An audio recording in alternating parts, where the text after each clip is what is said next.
Hello friend, कैसे हैं आप सभी। उम्मीद करता हूँ अच्छे होंगे, स्वस्थ होंगे और अपनी पढ़ाई को अच्छे से लेकर चल रहे होंगे।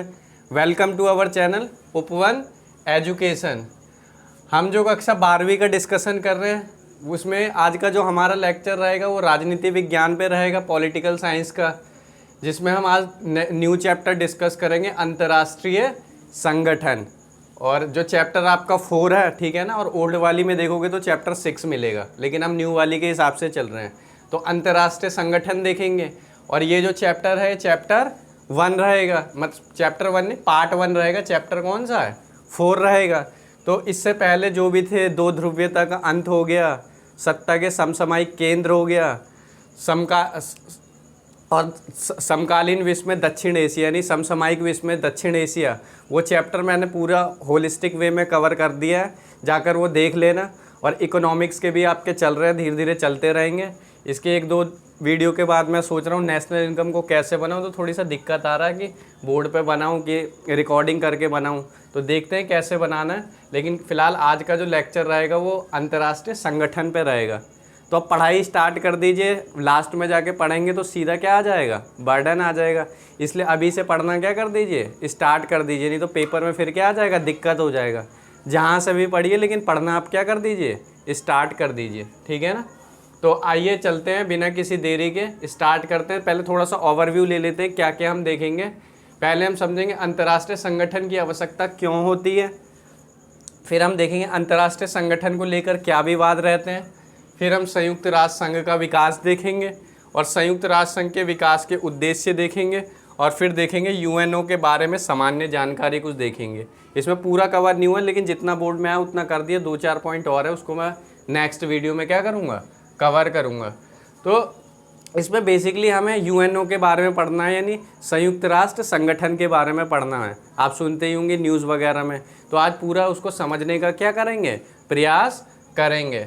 सबसे पहले सवाल है कि अंतर्राष्ट्रीय संगठन की आवश्यकता क्यों।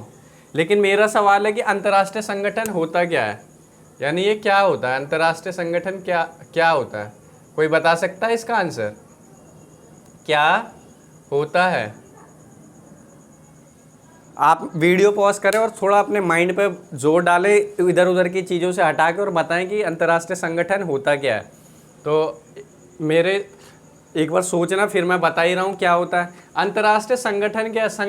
संगठन होता है, संगठन मतलब कई देश या कई राज्य मिलकर क्या है, कुछ अपने सामान्य उद्देश्यों को प्राप्त करने के लिए क्या है, कुछ संगठन बनाते हैं। जैसे कि हमने देखा EU बना था, है ना, यूरोपीय यूनियन बना था। जैसे कि हमने देखा सार्क बना था, हमने देखा साफ्टा बना था, हमने देखा आसियान बना था। तो ये सारी चीज़ें हमने देखी, ये भी क्या थे, संगठन थे।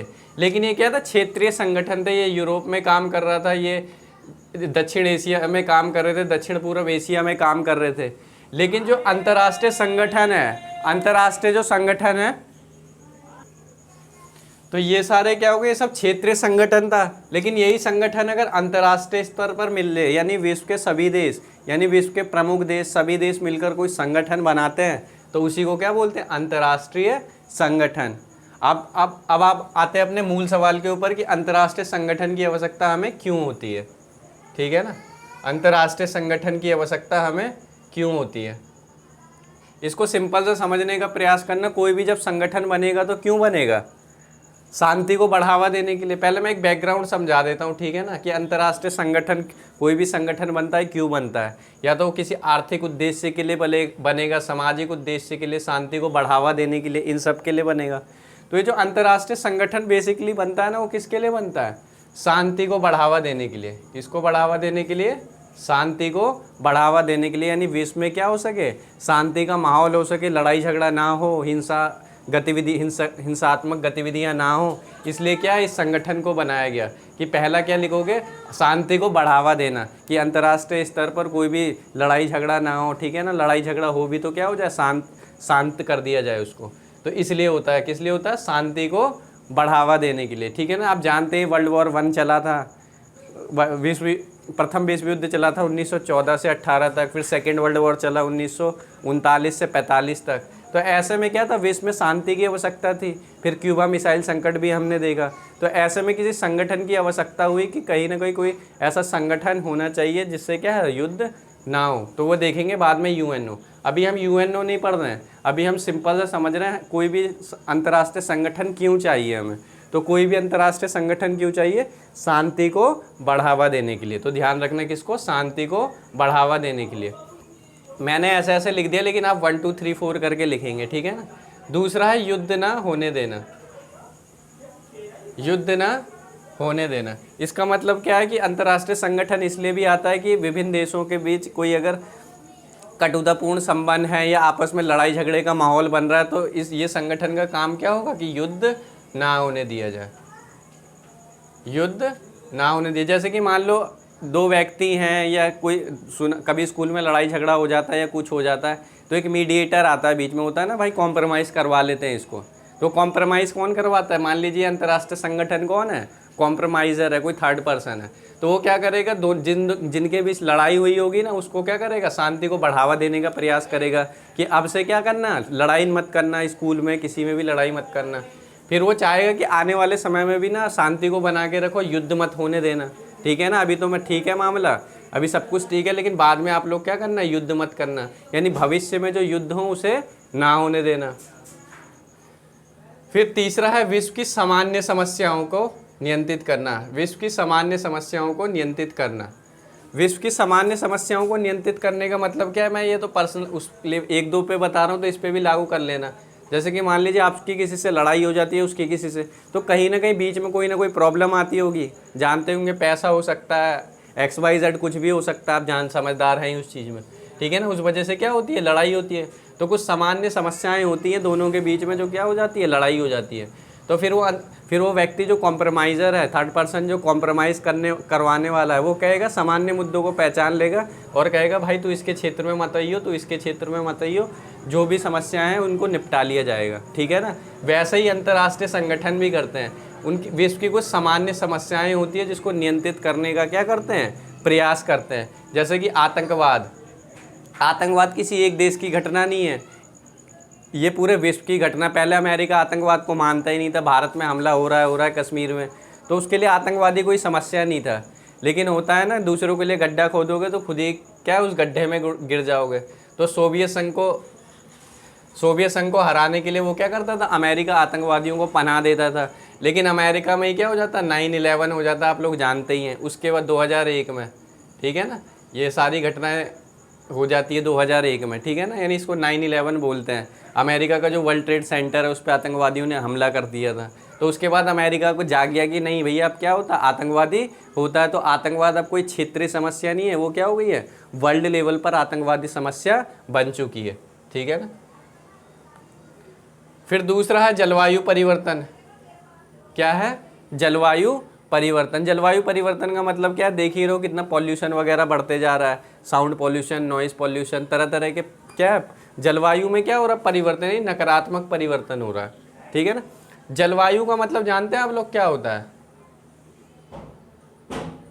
जलवायु एक होता है मौसम, नहीं जानते तो जान लीजिए, थोड़ा सा कॉन्सेप्ट है, ठीक है ना।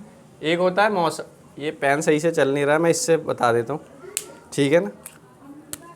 एक चीज़ होता है मौसम, एक होता है जलवायु।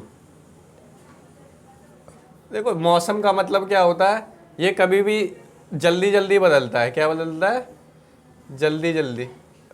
जैसे आप देखेंगे कभी जल्दी धूप आ जाती है, कभी एकदम अंधेरा हो जाता है, कभी बारिश पड़ जाती है। तो 1 दिन 2 दिन 3 दिन में क्या होता है, या 1 महीना 2 महीना में क्या होता है, मौसम चेंज होता रहता है, तो उसको क्या बोलते हैं, मौसम बोलते हैं। और जलवायु का मतलब होता है कि जो मौसम में जो परिवर्तन होगा ना, किसमें, मौसम में जो परिवर्तन होगा, मौसम में जो परिवर्तन होगा वो उसमें क्या है, कई साल लग जाएंगे।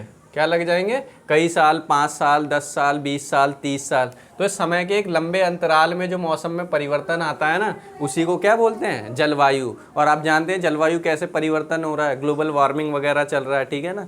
और पॉल्यूशन तो बढ़ ही रहा है, ठीक है ना, नए नए तरह के क्या है, पॉल्यूशन के प्रकार भी आते जा रहे हैं। तो ये सारी चीज़ों को समझने का क्या करना, प्रयास करना कि जलवायु क्या होता है, बड़े अंतराल पर मौसम में परिवर्तन होता है। तो जलवायु परिवर्तन हो गई सामान्य समस्या। उसके बाद क्या हो गया, बीमारी। बीमारी भी एक सामान्य समस्या है।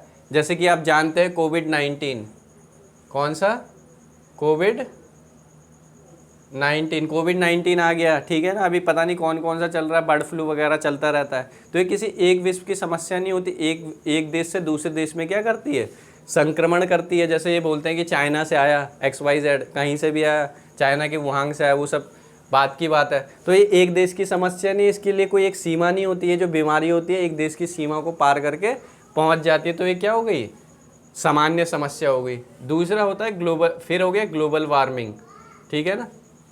इसको मैं समझाता हूँ, ग्लोबल वार्मिंग को समझना क्या है ग्लोबल वार्मिंग।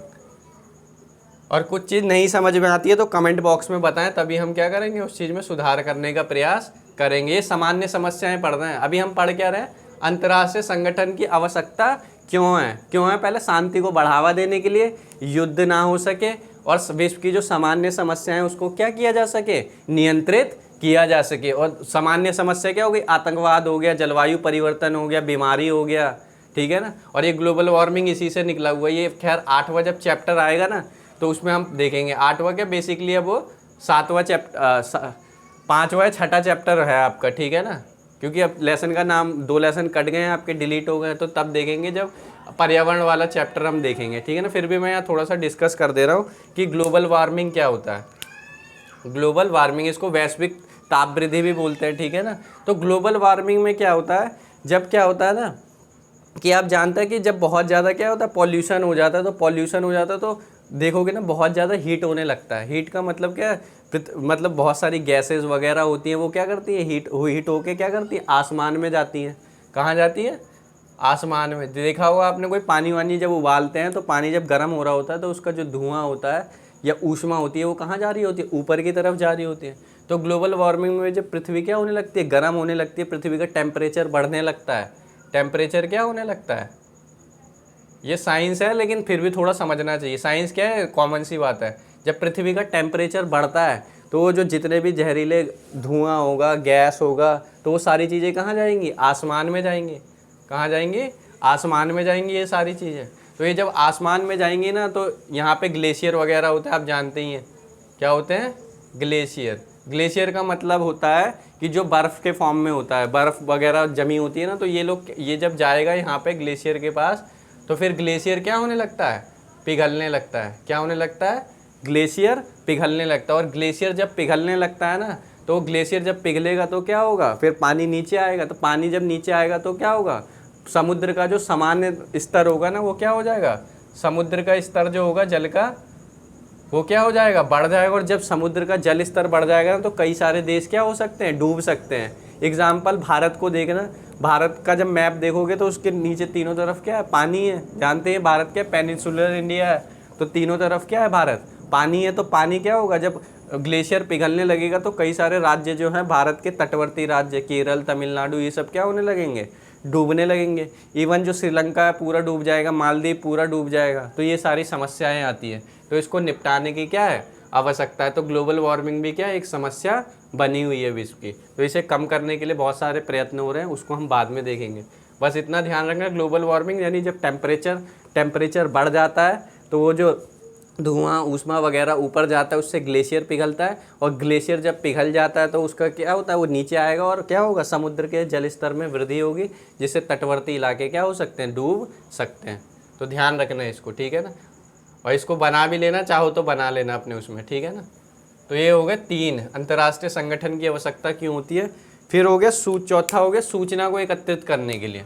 किसको, सूचनाओं को एकत्रित करने के लिए। सूचनाओं को एकत्रित करने का मतलब क्या है, जब अंतर्राष्ट्रीय स्तर पर कोई सहयोग करना होगा या कोई समस्या ही आ जाती है। एग्जाम्पल के लिए मैंने यहाँ पे कोविड-19 लिखा हुआ है, ठीक है ना, आपकी बुक में नहीं है लेकिन करंट एग्जाम्पल है इसलिए लिख दिया। एग्जाम्पल के लिए कोविड-19 आ गया, तो कोविड-19 के प्रभाव को कैसे कम किया जाए, क्या कोविड-19 का जो प्रभाव है उसको कैसे कम किया जाए, तो उसके लिए क्या करेंगे? क्या हुआ था, आपने न्यूज़ वगैरह देखा होगा, विभिन्न देशों के वैज्ञानिकों ने क्या किया, शोध किया, सुझाव दिया कि इस तरीके से कोविड-19 की क्या बना लेते हैं, दवा बना लेते हैं। तो ये कैसे दवा होगी? जब विभिन्न देशों के साइंटिस्ट आपस में आकर क्या हो जाएंगे, मिल जाएंगे, सूचनाओं का आदान प्रदान करेंगे। और वो सूचनाओं का आदान प्रदान कैसे होगा? किसी अंतर्राष्ट्रीय संगठन के माध्यम से होगा। तो ध्यान रखना, सूचनाओं को एकत्रित करना, यानी कोविड-19 पर वैज्ञानिक सुझाव वगैरह दिए गए उसी को। तो आपको लिखना कैसे है, मैं बता दे रहा हूँ। इसको लिखना, अंतर्राष्ट्रीय संगठन की आवश्यकता क्यों है।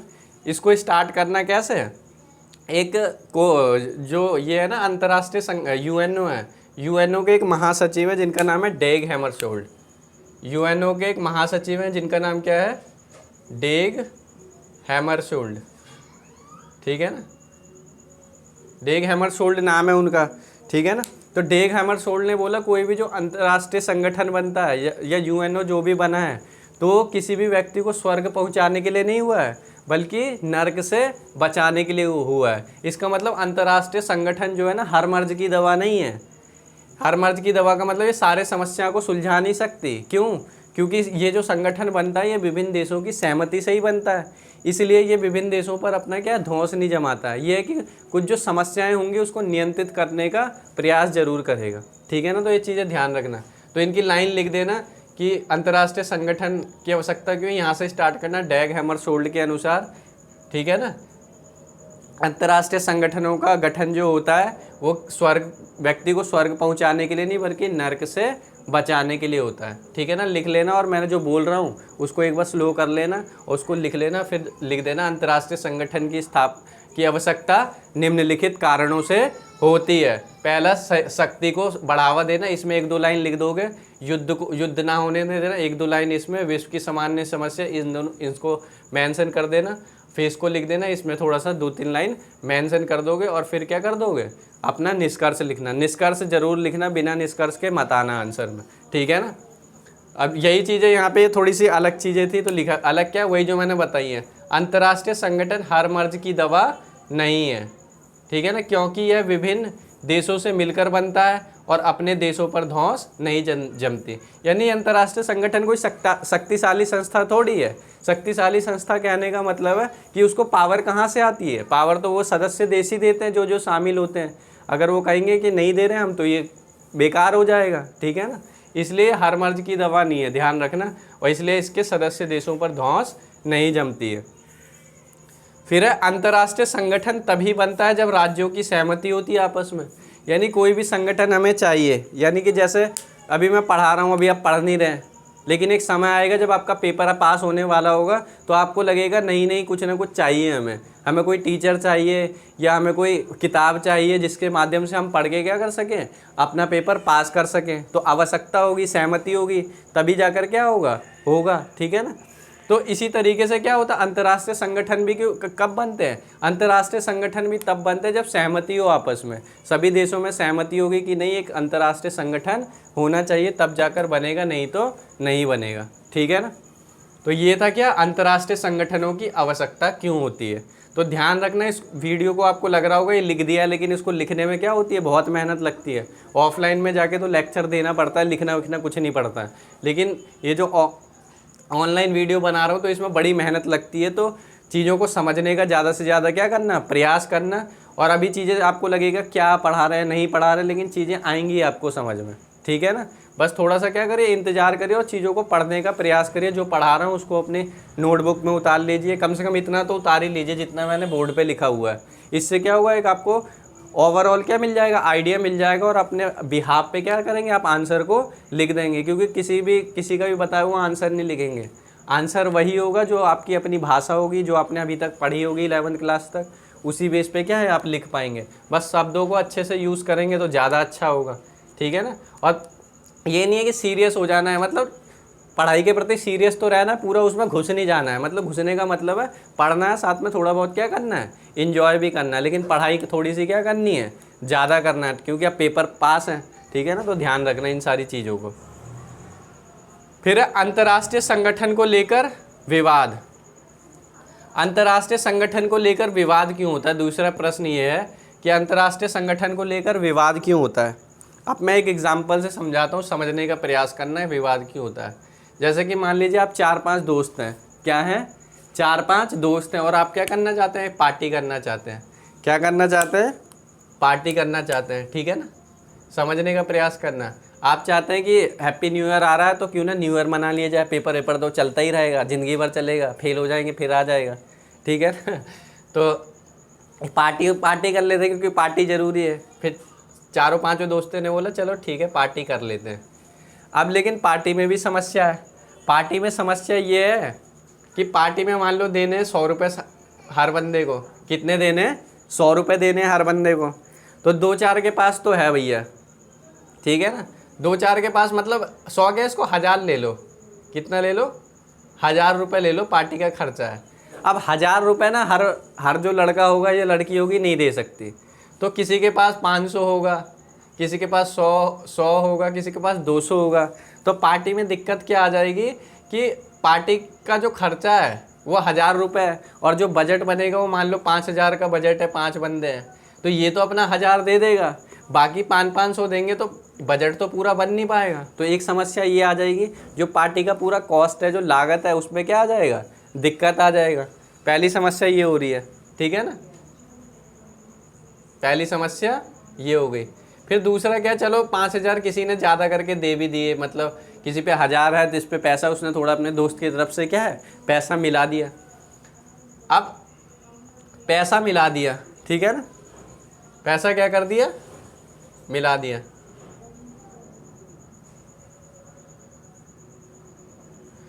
लेकिन पैसा मिलाने का चक्कर ये है कि पैसा मिलाए तो मिलाए कौन। एक तो ये कह रहा मैं चलो 2000 दे दूंगा, एक कह रहा मैं भी 2000, मतलब मैं 500 दे रहा हूँ तो 700 दे दूंगा। तो सब ये बोल रहे हैं, लेकिन वो कह रहा है 5000 करने के लिए पूरा न्यायोचित उसका न्यायोचित बंटवारे का मतलब क्या है, इसको समझना। न्यायोचित बंटवारे का मतलब ये है कि जो 5000 रुपये आया है, ठीक है ना, और जिस एक बंदे के पास पैसा पार्टी का जमा हुआ, और कुछ लोग आपके पता ही हैं वह होते हैं कि हर चीज़ में से क्या है कुछ ना कुछ मारने का क्या करते हैं, प्रयास करते हैं।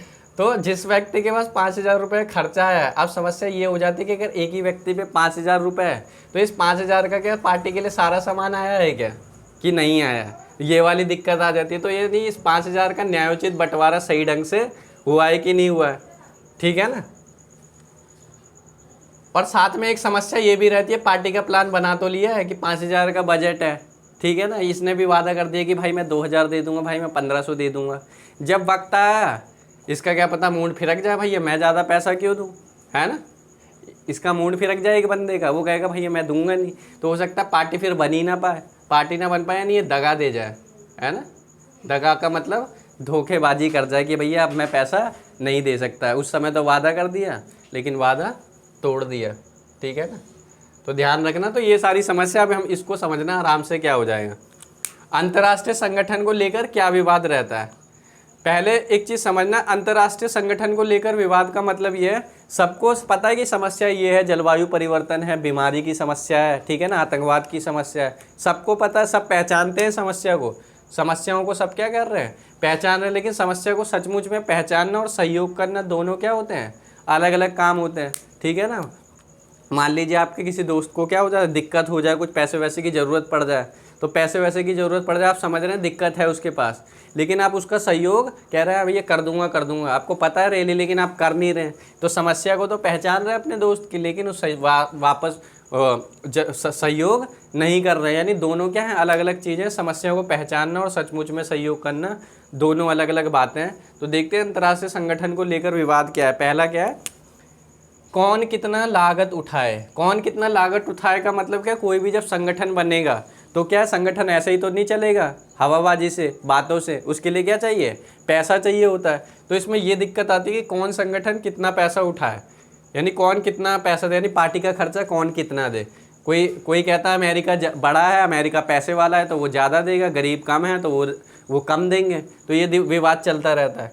दूसरा है लाभ का न्यायोचित बंटवारा कैसे हो, यानी जो भी लाभ होता है अंतर्राष्ट्रीय स्तर पर, मान लीजिए कुछ फंडिंग हुई, ठीक है ना, जैसे कि डोनेशन वगैरह आता रहता है बच्चों के लिए, कैंसर के लिए, इन सब का, तो उन सब का क्या है बंटवारा किस तरीके से किया जाएगा। तो ये भी क्या रहती है, एक समस्या रहती है। यानी कि पैसा आया कैंसर के लिए या पैसा आया पार्टी के लिए, एक बंदे ने उसको क्या कर दिया, उड़ा दिया, ठीक है ना। तो ये सारी समस्या बनी रहती है।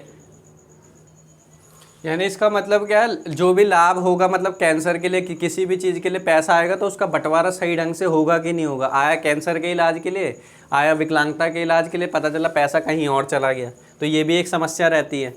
फिर क्या रहता है, फिर रहता है संगठन को चलाने के लिए कोई मुद्रा देने से दगा ना करे। दगा ना करे का मतलब क्या, जैसे कि मैंने बोला पार्टी का प्लान तो बना लिया सब लोगों ने, लेकिन पैसा नहीं दिया, बाद में बोला भैया मेरे पे है ही नहीं, मैं दूंगा नहीं। तो अमेरिका ने, इस बड़े बड़े देशों ने वादा कर दिया कि पैसा दे देंगे, लेकिन अंत में क्या किया, दगा नहीं करेगा। इसकी क्या गारंटी है, कोई गारंटी है क्या, निरमा पाउडर की तरह नहीं है ना। तो ध्यान रखना, इन सबको लेकर क्या चलता है, विवाद रहता है कि कौन कितना लागत देगा, कौन खर्चा उठाएगा, न्यायोचित बंटवारा कैसे हो। ऐसा तो नहीं संगठन बना लिया और उसको चलाने के लिए कोई मुद्रा देने के टाइम पे क्या हो जाए, दगा कर जाए। अब आते हैं अपने नेक्स्ट क्वेश्चन की तरफ, संयुक्त राष्ट्र संघ का विकास। ठीक है ना, थोड़ा सा संयुक्त राष्ट्र संघ का विकास जान लेते हैं क्या है। अभी तक जो हमने समझा ना, कॉमन समझा, अब हम समझेंगे मेन संयुक्त राष्ट्र अमेरिका। किसके बारे में, संयुक्त राष्ट्र अमेरिका नहीं, संघ, क्योंकि अमेरिका इतना ज़्यादा हुआ है तो अमेरिका ही का नाम आ रहा है, ठीक है ना। तो संयुक्त राष्ट्र संघ, तो अब क्या समझेंगे, संयुक्त राष्ट्र संघ। अभी जो हमने समझा ना, अभी हम संयुक्त राष्ट्र संगठन नहीं समझ रहे थे, हम बेसिक सी चीज़ें समझ रहे थे कि अंतर्राष्ट्रीय संगठन क्या होता है और अंतर्राष्ट्रीय संगठन को लेकर क्या क्या विवाद चलता रहता है। तो ये अभी ये क्या है, कॉमन सी चीज़ें, कोई अंतर्राष्ट्रीय संगठन क्यों चाहिए, विवाद क्या है। अब हम वाकई में पढ़ेंगे कि संयुक्त राष्ट्र जो चैप्टर में हमें पढ़ना है उसके बारे में पढ़ेंगे हम, ठीक है ना, कि संयुक्त राष्ट्र संघ का विकास कैसे हुआ, यानी संयुक्त राष्ट्र संघ कैसे बना। तो इसके लिए हमें थोड़ी सी क्या करना पड़ेगा, कहानी जाननी पड़ेगी। वो कहानी के मैं ऐसे ही बता देता हूँ, क्योंकि हर चीज़ के पीछे क्या होती है, कहानी होती है। आप जानते होंगे एक मूवी आई थी वेलकम मूवी, तो उसमें बोलता है जब लकी को मार दिया जाता है लकड़ी के नीचे, वो मार के लकड़ी के नीचे छुप जाता है, तो जो झुनझुन होती है, टुनटुन की बीवी क्या होती है, चूड़ी फोड़ रही होती है।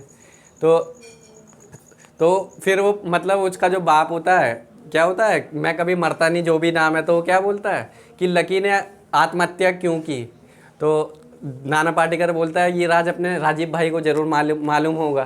तो फिर क्या होता है, राजीव बोलता है ये राज भी क्या है, लकी के पीछे चला गया, रकी के साथ चला गया। यदि इसके पीछे भी, हर चीज़ के पीछे क्या है, कहीं ना कहीं क्या होती है, कहानी होती है। तो कहता है कि इसने इस लड़की से शादी क्यों की, कह रहा है इसके पीछे कहानी है मजनू भाई, और इस कहानी का राजीव भाई को ज़रूर पता होगा। वही फिर कहानी आ जाती है सारी। तो संयुक्त राष्ट्र संघ का विकास क्यों हुआ, इसके पीछे भी क्या है, एक कहानी है, ठीक है ना। खट्टा मीठा में भी बताता है कि मैं नक्सलवाद में ज्वाइन हो गया। खैर ये सब ज़्यादा टॉपिक से भटकना सही बात नहीं है, ठीक है ना। संयुक्त राष्ट्र संघ का विकास, तो संयुक्त राष्ट्र संघ का जो विकास है उसके पीछे कहानी है। आप देखते हैं कहानी है क्या, कहानी ये है कि आप जानते हैं फर्स्ट वर्ल्ड वॉर हुआ, क्या हुआ, फर्स्ट वर्ल्ड वॉर हुआ। आजकल ये पेन भी नहीं चल रहा है वॉर के नाम पे, ठीक है ना। वर्ल्ड वॉर 1 होता है 1914 से 18 तक। इससे क्या होता है, अंतर्राष्ट्रीय स्तर पर बहुत ही जान माल की हानि होती है, आर्थिक रूप से कमज़ोर हो जाता है। आप जानते ही हैं लड़ाई झगड़ा जब होगा तो क्या होगा, कहीं ना कहीं कोई देश जो होगा कमज़ोर हो जाएगा। तो जब वर्ल्ड वॉर 1 होता है तो बहुत ज़्यादा क्या होती है, हानि होती है। तो इस हानि को रोकने के लिए ना सोचते हैं कुछ ना कुछ ऐसा संगठन होना चाहिए ना, जिसके माध्यम से क्या है, वर्तमान भविष्य में कोई भी युद्ध ना हो सके।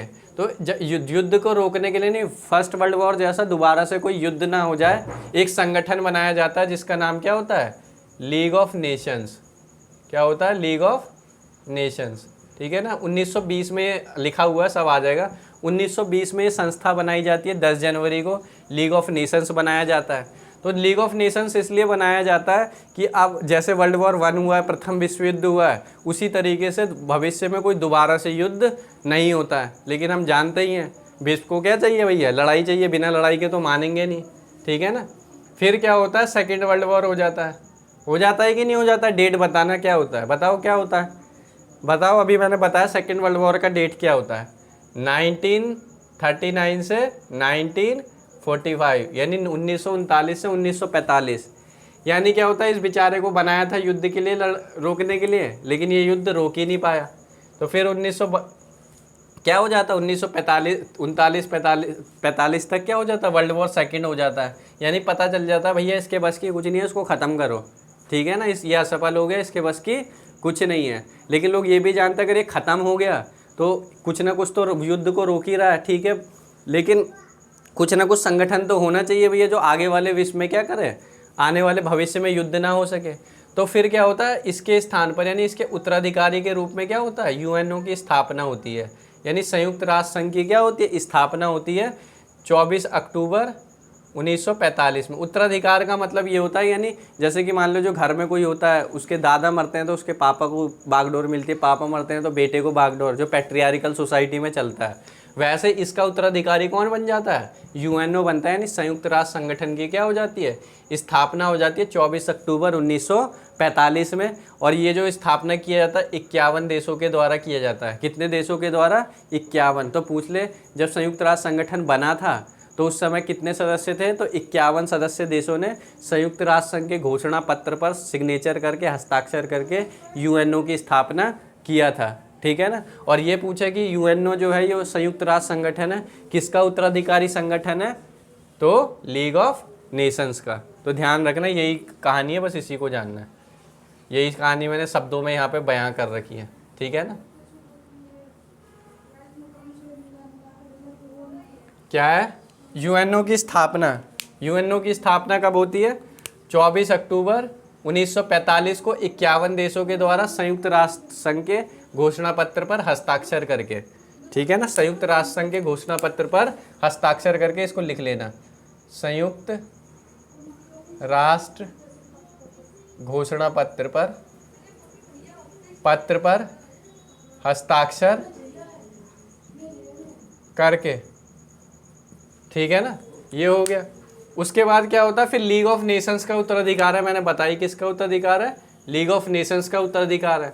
और इसकी स्थापना कब हुई थी, 10 जनवरी 1920 में हुई थी। भविष्य में कोई भी युद्ध ना हो इसलिए बनाया गया था, लेकिन युद्ध तो चाहिए ही चाहिए, बिना युद्ध के काम कैसे बनेगा।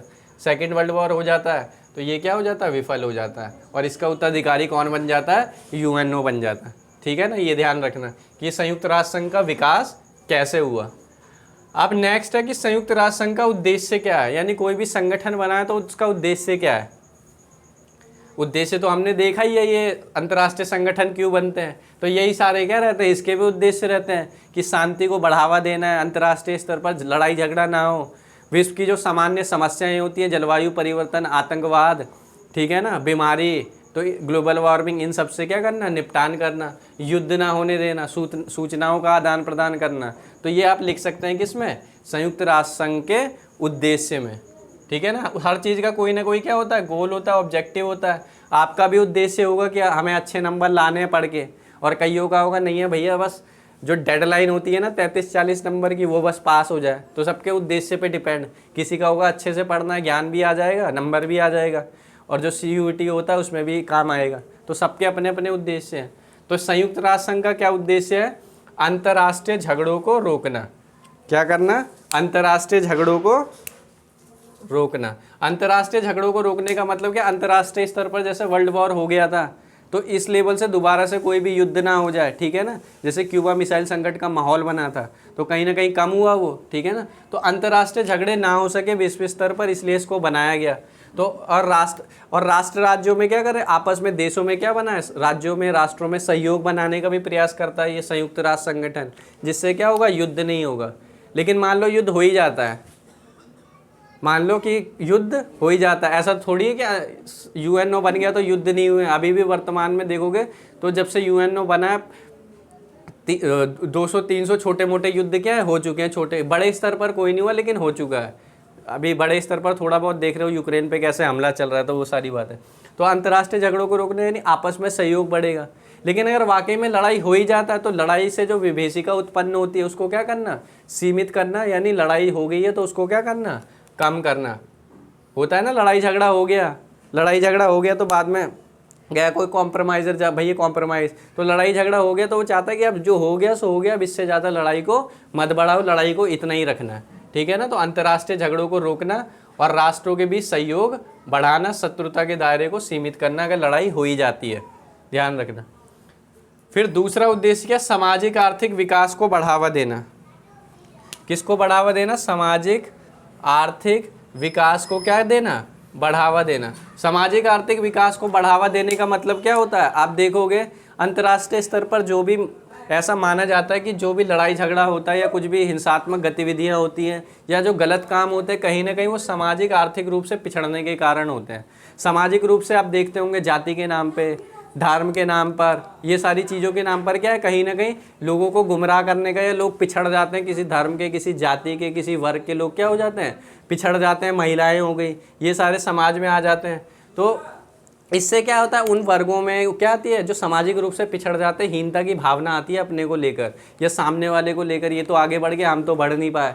इससे क्या होगा, उसमें गलत विचार या नकारात्मक जो विचार होंगे वो क्या होंगे, उत्पन्न होंगे, ठीक है ना।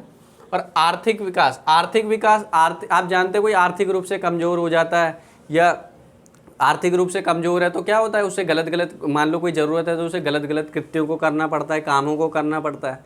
देखा होगा ना, बहुत सारी मूवी होती है। एक मूवी है अजय देवगन की जान मूवी, अगर देखी हो तो उसमें अजय देवगन की माँ क्या हो जाती है, बीमार पड़ जाती है।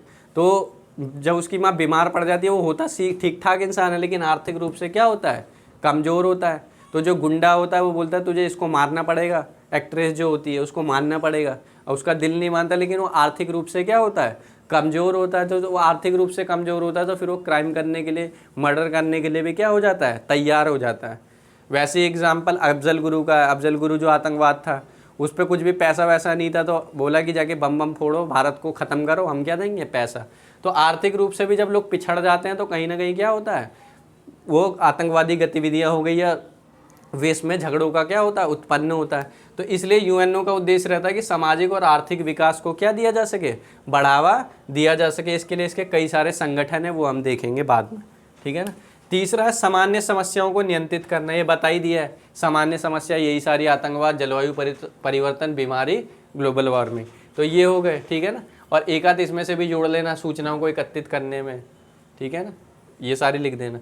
अब यूएनओ के बारे में सामान्य जानकारी तो होनी चाहिए भैया, पढ़ रहे हैं तो सामान्य जानकारी क्या है नहीं है। तो देखते हैं यूएनओ के बारे में सामान्य जानकारी क्या है। आपको पता ही है यूएनओ की स्थापना कब हो गई, 24 अक्टूबर 1945 को। आपका काम है जाके घर पर देखेंगे कि भारत जो है यूएनओ का सदस्य कब बना। जो बॉक्स होता है ना आपके, उसमें बना है, और 1945 में ही बना है और अक्टूबर में ही बना है। जाके डेट देखना, फिर मैं बताऊँगा आगे क्या है। 24 अक्टूबर 1945 में 51 देशों ने मिलकर किया था, जानते ही हैं। और वर्तमान में कितने हैं, 1993, यानी 2011 से, कब से, 2011 से इसमें क्या है, इतने ही सदस्य हैं। 193 सदस्य हैं। पूछे वर्तमान में यूएनओ में कितने सदस्य हैं, 193, और जब बना था तब कितने थे, तो 51। यूएनओ की आम सभा में प्रत्येक सदस्य को एक वोट हासिल होता है। आम सभा का मतलब होता है उसमें भी यूएनओ के भी क्या है, संरचना होती है, आम सभा होती है, ट्रस्टीशिप काउंसिल होता है, उसमें सुरक्षा परिषद होता है उसमें, ठीक है ना। तो ये सारे संगठन, वो एक बार जरूरी नहीं है लेकिन फिर भी मैं एक बार बता दूंगा, बस आप इतना ध्यान रखना। यूएनओ के आम सभा में प्रत्येक सदस्य को एक वोट हासिल होता है, यानी जितने भी सदस्य हैं 193, तो सबको यूएनओ की आम सभा में क्या है, एक वोट हासिल है। और आपने सुना होगा यूएनओ के 5 स्थायी सदस्य हैं, तो इनके नाम जरूर ध्यान रखना, अमेरिका, रूस, फ्रांस, ब्रिटेन, अमेरिका, रूस, फ्रांस, ब्रिटेन और चाइना। मेरे साथ साथ बोलिए, अमेरिका, अमेरिका के बाद रूस, रूस के बाद फ्रांस, फ्रांस के बाद ब्रिटेन और ब्रिटेन के बाद चाइना। अमेरिका, फ्रांस, अमेरिका ले लीजिए, रूस ले लीजिए, फ्रांस ले लीजिए, ब्रिटेन ले लीजिए और चाइना। दोबारा से बोलिए मेरे साथ साथ, अमेरिका, रूस, फ्रांस, ब्रिटेन और चाइना। दोबारा से बोलिए, हाँ हाँ हाँ हाँ हाँ, गुड। इस तरीके से पढ़ेंगे तो क्या हो जाएंगी, चीज़ें याद हो जाएगा। अब क्वेश्चन बनता है, इन्हीं को सुरक्षा परिषद का स्थायी सदस्य क्यों बनाया गया। किसके हैं, सुरक्षा परिषद के, ध्यान रखना, किसके हैं, सुरक्षा परिषद के स्थायी सदस्य ये लोग। इन्हीं को क्यों बनाया गया, तो इसके पीछे भी रीज़न ये था कि इन लोगों को सुरक्षा परिषद का स्थायी सदस्य इसलिए बनाया था क्योंकि जब वर्ल्ड वॉर सेकेंड हुआ था, क्या हुआ था, वर्ल्ड वॉर जब सेकेंड हुआ था, ठीक है ना, तो सेकेंड वर्ल्ड वॉर में ये सबसे ज़्यादा ताकतवर देश थे। तो सबसे ज़्यादा ताकतवर देश थे और ये संगठन तभी चल सकता था जब कोई शक्तिशाली व्यक्ति आए। कोई भी संगठन कब चलता है, जब शक्तिशाली व्यक्ति उसमें आता है। तो इसी तरीके से जो पांचों थे, अमेरिका, रूस, फ्रांस, ब्रिटेन, चीन, ये उस समय सबसे ज़्यादा शक्तिशाली देश थे। इस कारण क्या है, इनको परमानेंट 5 बनाया गया, नहीं P5 बोलते हैं, परमानेंट 5। ऐसे पूछ ले P5 क्या है, तो यही है, सुरक्षा परिषद के परमानेंट 5 बोलते हैं इसको, ठीक है ना। सबसे ज़्यादा शक्तिशाली थे और वर्ल्ड वॉर में विजेता भी रह चुके थे, जो जीता वही सिकंदर है, ठीक है ना। तो ये सिकंदर थे ये सारे के सारे, इसलिए क्या है, इनको इसमें क्या कर दिया गया, परमानेंट सदस्य बना दिया गया, ठीक है ना। तो ये ध्यान रखने ये सारी चीज़ें। तो आज का जो लेक्चर है इतना ही रखेंगे और बताना मज़ा आ रहा है कि नहीं आ रहा है, चीज़ें समझ में आ रही हैं कि नहीं आ रही, कोई दिक्कत आता है तो बताइए, ठीक है ना। लेक्चर को कैसे सही से लेकर चलना है तो ये सारी चीज़ें आप बताना, ठीक है ना। उसके बाद क्या करूँगा, कुछ ना कुछ सुधार करने का क्या है प्रयास करूँगा, क्योंकि रुका हुआ तो पानी भी ख़राब हो जाता है, आप जानते हैं। इसलिए रुकना नहीं है, अपने आप में परिवर्तन थोड़ा बहुत क्या है लाना है, कैरेक्टर में नहीं, अपने डेवलपमेंट में ध्यान रखना, ठीक है ना। तो ये हो गया हमारा क्या, जिसमें हमने क्या देखा, अंतर्राष्ट्रीय संगठन की आवश्यकता क्यों थी, अंतर्राष्ट्रीय संगठन को लेकर विवाद क्या थे, संयुक्त राष्ट्र संघ का विकास, संयुक्त राष्ट्र संघ के उद्देश्य और यूएनओ के बारे में सामान्य जानकारी। 2-3 पॉइंट और है, नेक्स्ट वीडियो में क्या करेंगे, कवर करेंगे। इस वीडियो को इतना ही रखते हैं।